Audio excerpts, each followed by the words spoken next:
नमस्कार दोस्तों, आप सभी का फिर से स्वागत है आपके अपने चैनल द देसी किंगडम में। तो आज हम आपके लिए एक बहुत इम्पोर्टेंट टॉपिक पर चर्चा करेंगे जिसका नाम है बढ़ता प्रदूषण। आप सभी जानते हैं कि इन दिनों प्रदूषण की मात्रा कितनी बढ़ गई है और इसका कारण खेतों में पराली जलाने वाले किसान को ठहराया जा रहा है।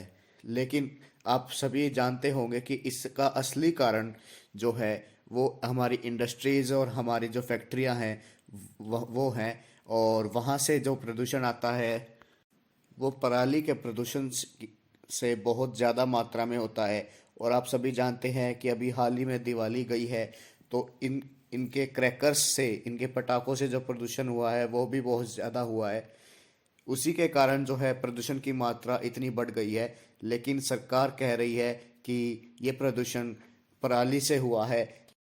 आप सभी जानते हैं कि हमारी इंडस्ट्रीज से जो है इतनी तरह की हार्मफुल गैसेस निकलती हैं जो हमारे शरीर के लिए बहुत ही हानिकारक होती हैं, जिससे अस्थमा जैसी बीमारियां होती हैं। और ये बीमारियां इंसान का जीना बिल्कुल मुश्किल कर देती हैं। और दोस्तों, पोल्यूशन की रिपोर्ट भी यही साबित करती है कि 51% पोल्यूशन जो है वो इंडस्ट्रियल पोल्यूशन है, 27% पोल्यूशन व्हीकल्स से होता है और सिर्फ 70% जो है क्रॉप बर्निंग से होता है, जिसमें खाली पराली नहीं, बहुत सारी क्रॉप्स जो हैं उन बर्न होती हैं। और कई क्रॉप्स तो एक्सीडेंटली बर्न हो जाती हैं, जैसे कई खेतों में गेहूं की फसल जो है वो ख़राब हो जाती है, तार वार टूट जाते हैं तो उससे। एंड 5% जो प्रदूषण होता है वो अपना अदर सोर्सेज जैसे किचन में खाना बनाते हैं एक्सेट्रा, इनसे होता है। तो मैं सरकार से और आप सभी लोगों से यही निवेदन कर रहा हूँ कि इस पोल्यूशन का कारण सिर्फ किसान को ना बताया जाए।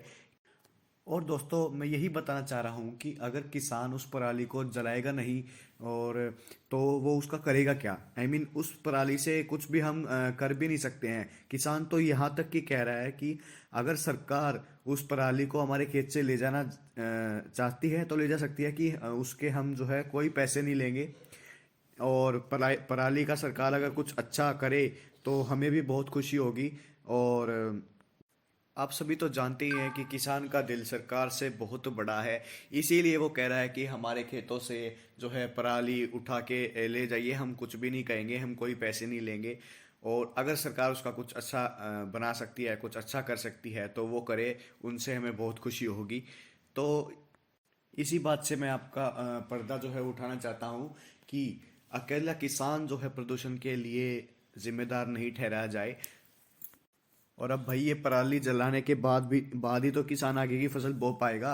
अगर आगे की फसल किसान ने नहीं बीजेगा तो हमारे जो है मार्केट में आटा गेहूं ये कहाँ से आएगा? अगर किसान ही फसल नहीं बीजेगा तो हम क्या रोटी क्या नेट से बना के लेके आएंगे? क्या नेट से रोटी तो आ नहीं सकती, ऑनलाइन ऑर्डर तो रोटी हो नहीं सकती। जब आटा ही देश में नहीं बचेगा तो रोटी कहाँ से ऑनलाइन मिलेगी? और हमें पता है कि टेक्नोलॉजी बहुत आगे बढ़ चुकी है, पर इतनी आगे भी नहीं बढ़ी है कि आप उसमें मतलब कोई भी मशीन बना दोगे और वो आपको जो है रोटी बना के देती रहेगी, वो भी बिना आटे के, बिना गेहूं के। अब अगर गेहूं ही अगर नहीं उगाए जाएंगे तो आज जो लोग ये कह रहे हैं कि किसान पराली से प्रदूषण करता है, कल इन्हीं का पेट नहीं भर पाएगा। ये नहीं सोचते हैं कि किसान ही इनका पेट भरता है। और जब और अभी हाल ही में जो है प्रदूषण की वजह से हमारे बच्चों के जो है स्कूल भी बंद कर दिए गए हैं। अगर बच्चे स्कूल में नहीं जाएंगे तो पढ़ेंगे क्या और आगे क्या करेंगे?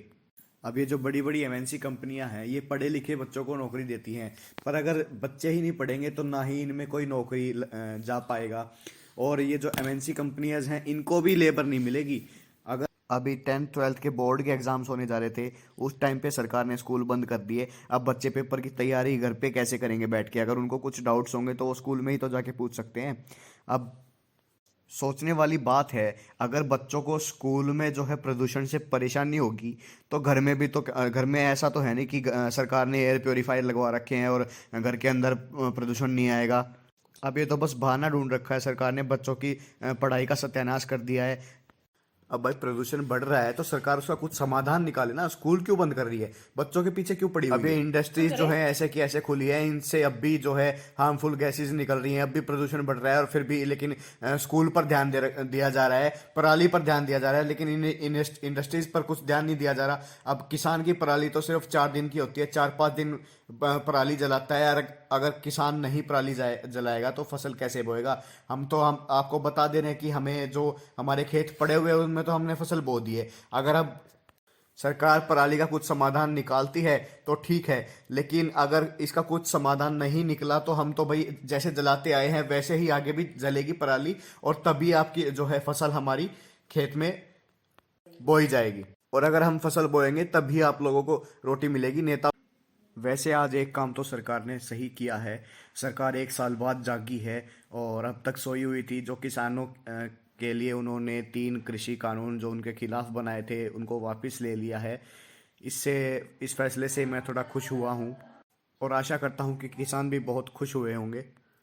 पर हम एक और निवेदन करते हैं सरकार से कि किसानों को पराली जलाने से ना रोका जाए। अगर रोकना ही है तो उसका कुछ समाधान निकाला जाए और बच्चों के स्कूल्स भी जल्द से जल्द खोल दिए जाएं ताकि उनकी पढ़ाई पर कोई नुकसान ना हो। क्योंकि पिछले टाइम में कोरोना में भी बहुत नुकसान हुआ है पढ़ाई का।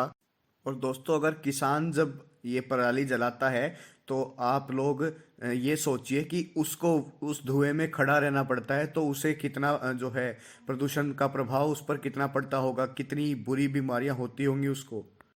अगर आप 24 घंटे एक धुएं के अंदर खड़े रहेंगे और वहीं सांस लेते रहेंगे तो अस्थमा और कैंसर जैसी बहुत हानिकारक बीमारियां होती हैं।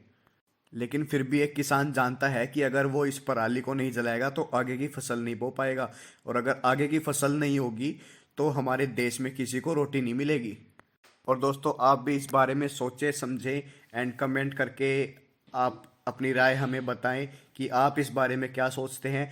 और इस वीडियो को जितना ज़्यादा हो सके उतना शेयर करें ताकि ये हमारी सरकार तक पहुंच सके और वो भी इस बारे में कुछ सोचे।